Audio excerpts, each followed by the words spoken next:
The main characters themselves are not compelling, selfish, shallow, lacking the deep thought that comes with true passionate love, and instead leaping recklessly into stupid and deadly situations when anyone with a brain could see 60 other possibilities that should have been tried first. I agree with her on all fronts, and yet I still love this book! Hey guys, welcome back. So today I thought we would do something a little fun. I actually got the inspiration behind this video based on seeing other booktubers, some of my favorite booktubers, doing a very similar video where they read the 1-star negative reviews of their favorite books or books that they enjoyed. So I thought it would be really interesting for me to kind of go through and do the same for a handful of books that I really enjoyed. As far as the books that I chose, I went with kind of a mix between really popular books that everybody is sure to know and maybe some like backlist older titles that I guess to me aren't really popular, but maybe they are. I'm not sure. I'm actually a little bit nervous about this because if I'm being honest, I don't go seeking out reviews. I actually try to stay away from them because I find myself very easily swayed, if I'm being honest. But hopefully my love for these books is strong enough that me reading the negative, horrible, snarky reviews doesn't ruin my love for them. I don't know. Let's see. So first book we're going to look at is the reviews for A Court of Thorns and Roses. I got my phone here. I already know this is a very polarizing book, so I thought that I would choose this one. I thought it was perfect because it's very popular. It's not super new. It came out a few years ago, but if you guys saw my most recent reading weekend vlog from a few weeks back, I was reading that book, and in my recap, I talked about how I flew through like the first books in the series, and I love them all. I can't even lie. So without further ado, let's just kind of find the most scathing. So as far as where I'm getting my reviews from, obviously Goodreads is probably the most well-known and precise way for me to get all the reviews. So that's the one that I am looking at. I filtered everything, and so like I said, I'm only reading the 1-star reviews, so let's just dive right in. Okay, so first person says, me to Sarah J. Maas. Do you lie awake at night to come up with all your witty replies the following day? Oh dear, this is awful. All right, so they've got it broken down. Okay, I probably should have looked at this review before I started reading it because it's as long as the book. I'm gonna skim because I've already gone down the path. All right, so first section that they want to talk about is the writing. The title of this book is stupid. It's stupid and flashy and unrelated to the actual content of the book. It's solely for the wow factor. The quotable line, quote, "I love you, thorns and all," is wholly ineffective because thorns had not been established as a motif and was only used in the context in that very scene more than halfway through the book. Now, I guess I can agree in terms of having a title for a title's sake, but isn't that the whole point of titles? I'm not trying to go against what they're saying, but I feel like this argument doesn't even necessarily apply to just this book. So that's a critique that I don't think is just exclusive to A Court of Thorns and Roses. Okay, here we go. All right, so somebody says, this book was bad. This book was real bad. In fact, this book was the first book I ever 1-starred, and I did it without a second of hesitation either, and very possibly my least favorite book ever. A Court of Thorns and Roses is horrifying, and not in the content was horrifying, but dealt with it well kind of way. It's horrifying in that the, quote, love interests are rapey and gross, and this is never called out, and is in fact grossly romanticized kind of way. Okay, so first of all, props to you, girl, for giving your first 1-star review. I actually did a video where I was talking about how I rate books, and I never give 1 stars, not because I don't believe in them, but for me, because I DNF books, if a book is that bad, I'm putting that shit down. So I never even get around to giving a book 1 star, so good on you for finishing out to begin with. As far as the love interest being gross and rapey, now I'm only mulling over this because to me, the 3 books that I read all kind of bleed together, but I don't know if I agree with that, and I guess that's simply because I found that the attraction between Feyre and Tamlin, who is the love interest in the first book, was reciprocated. And okay, I take that back. There was that one scene, I probably should tag the spoiler, so spoilers. There was that one scene where the night of the festival, she was told by Lucien to stay away because Tamlin wasn't going to be himself because he was on like this ragey horn dog bender because of the spirit that was in him.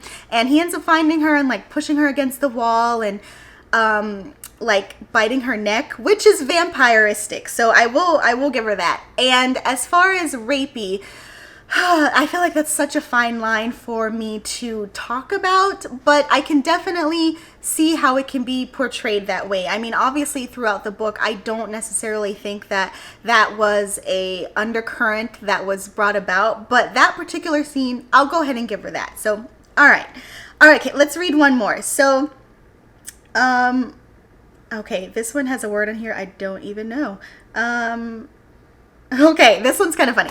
So, I'm a second away from dousing myself in gasoline and lighting myself on fire just so that I never have to look at this book again. It can rot in my trash can for all I care. Okay, so those are strong emotions, and I'm actually going to say that I like this review simply because the book has to be effective if it gave you such a visceral response. So the fact that she hated it this much, I mean, you know, I'm not an author, obviously, but if I were to ever write a book, it would be my goal to elicit a response from my readers, no matter what the response is. So this is a very strong reaction, and so we're going to kind of call that a win, right?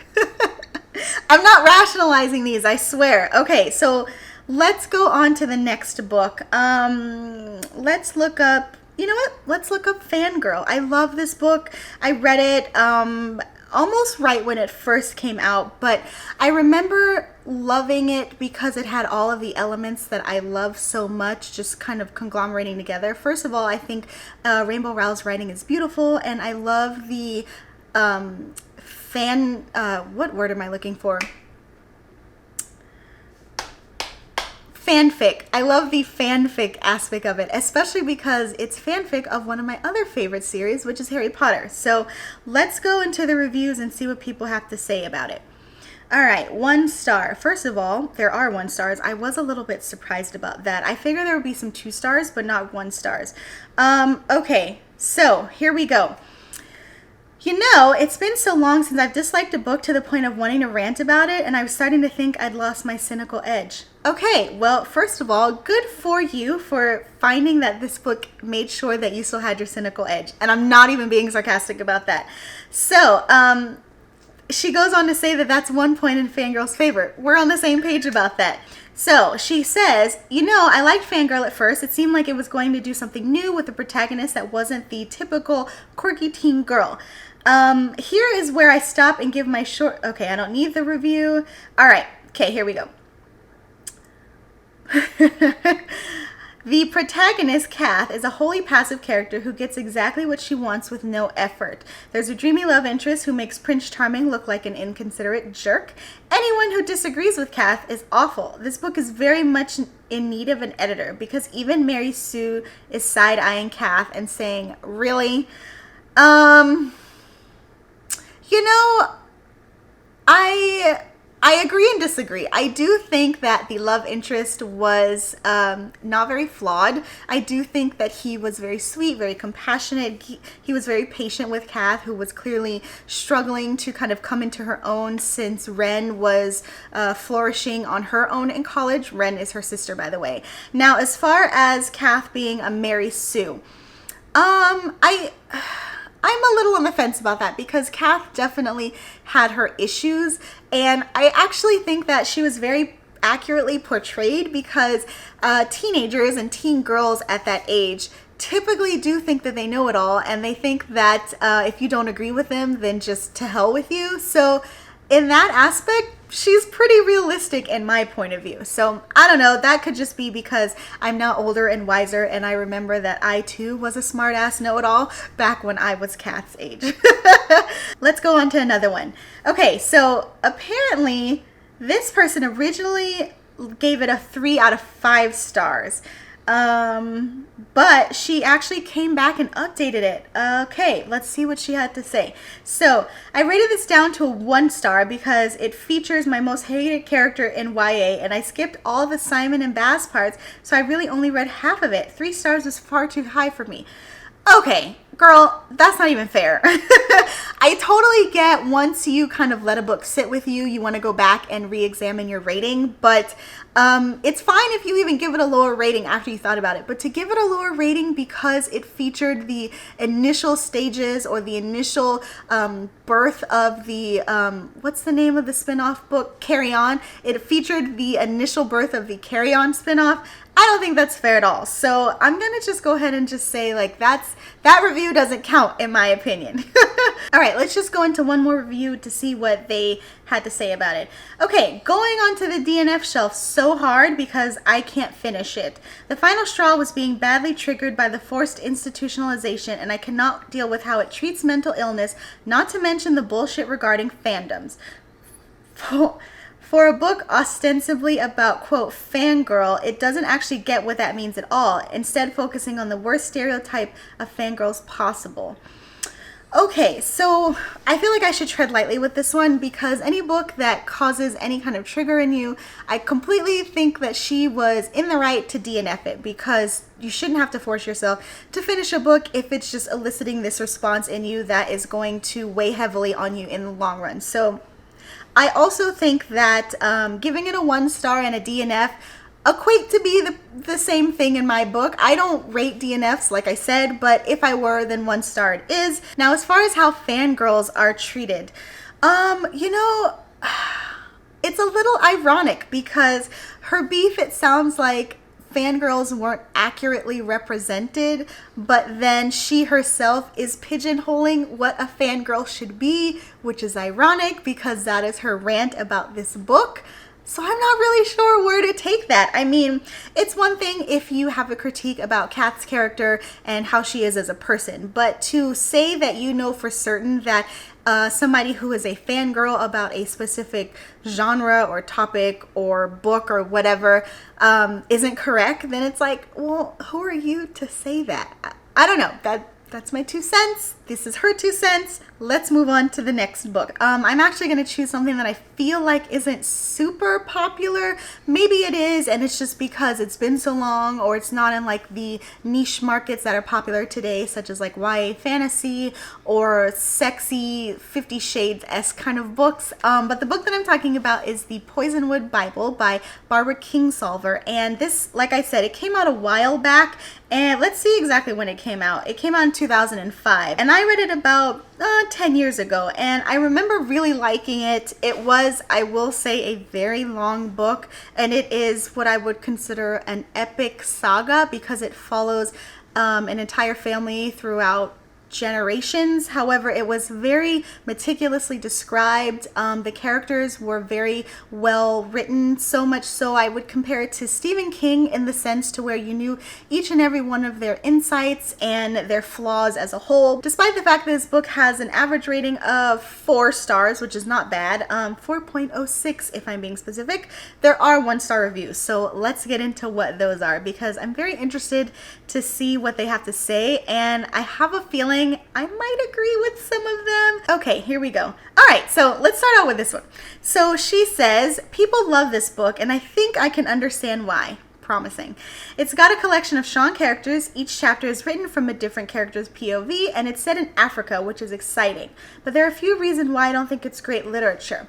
All right, here we go. I suppose there is an argument for fictionalizing reality in order to make it more palatable and invite a larger audience to your case, but I don't think this novel is successful in that regard. I found it overly preachy, critical, and completely disrespectful to its characters, whom I believe deserve a better story in which to thrive. Okay, so I am a little confused by this review because if you are an author, you have invented these characters and you're free to do with them whatever you want.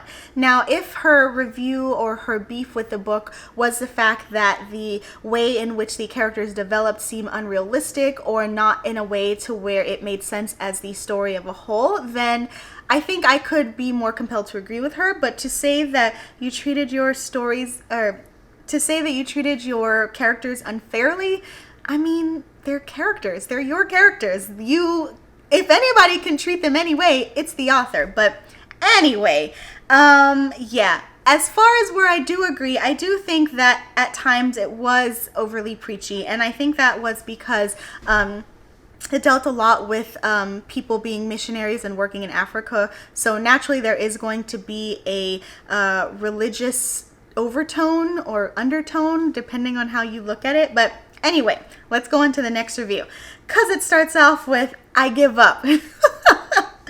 I really wanted to try and finish this, but I just can't bring myself to keep going.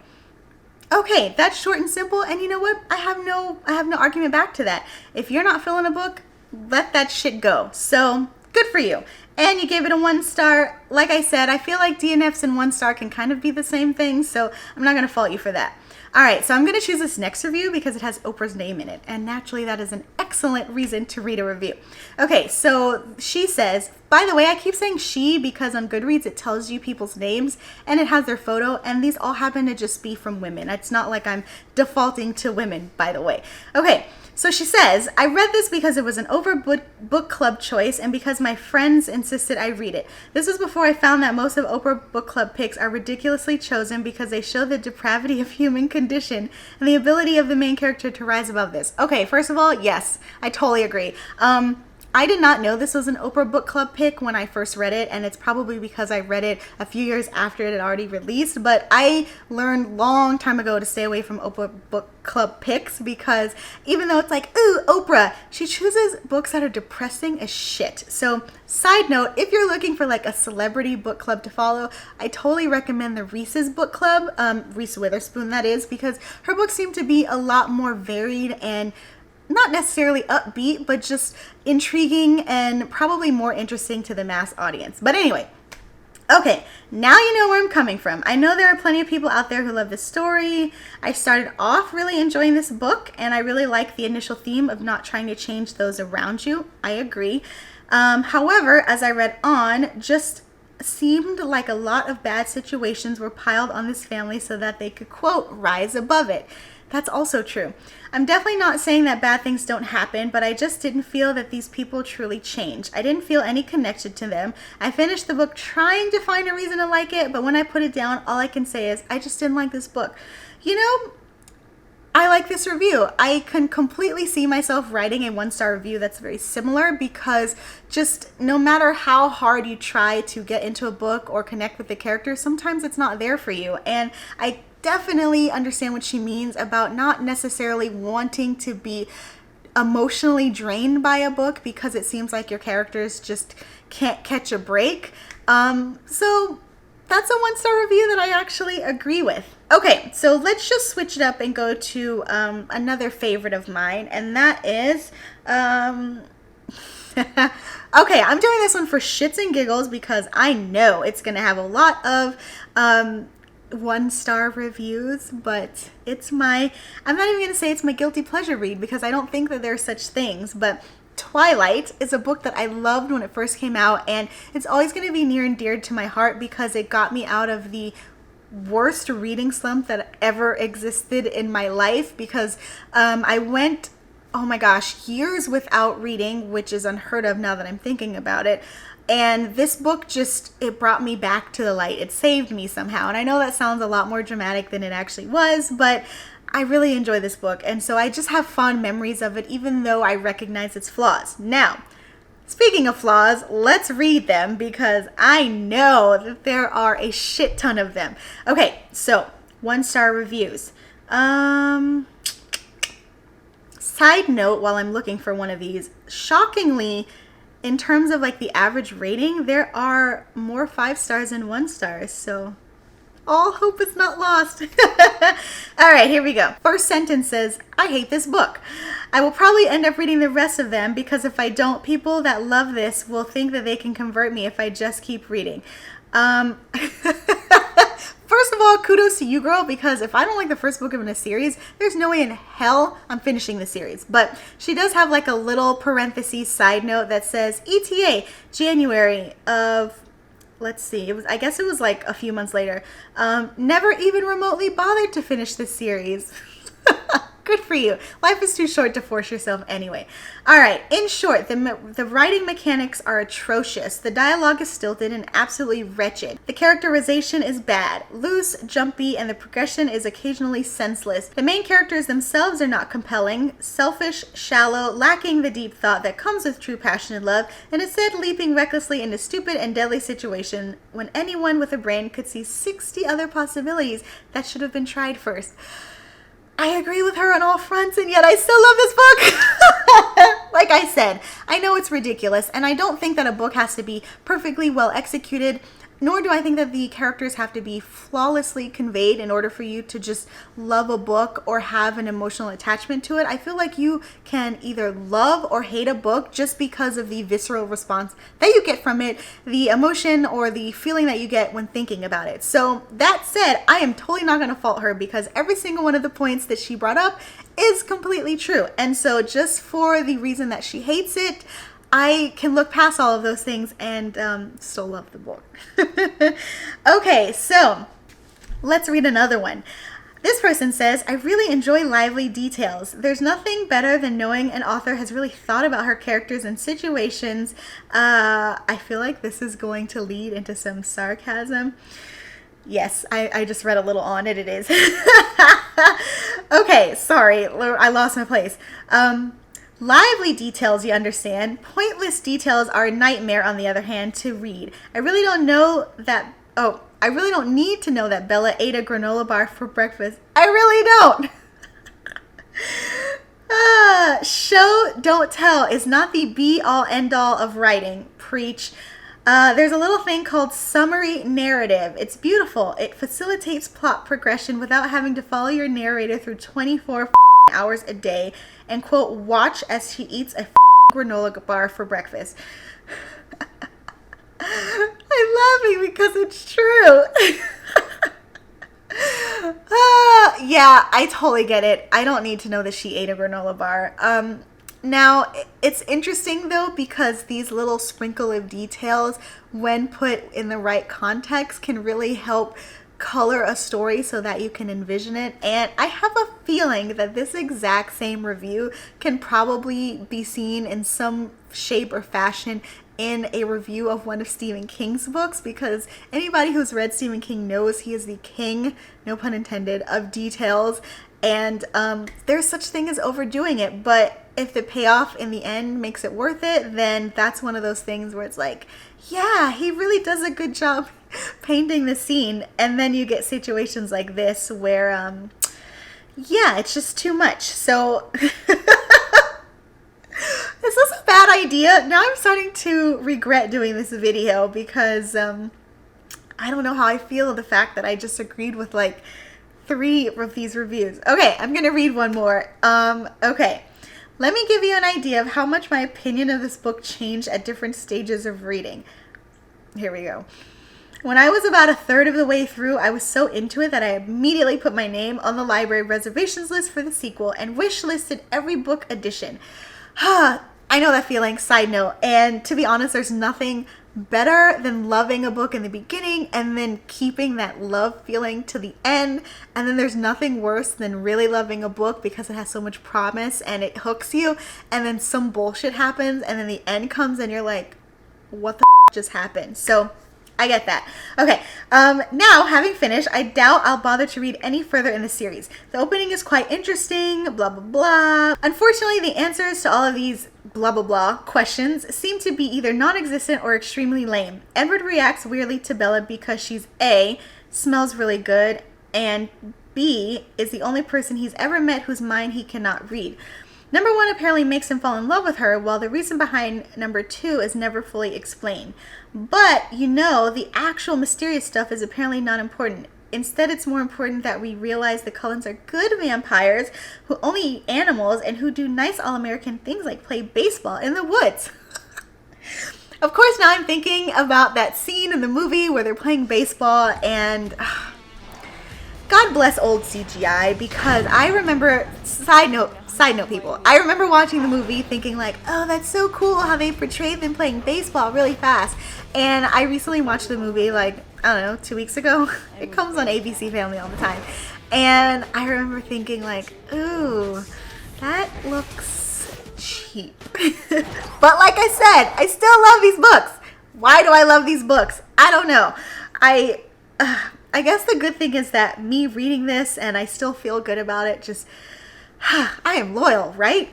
Okay, that's probably all of the books that I should go through because this Twilight one has made me cringe so hard.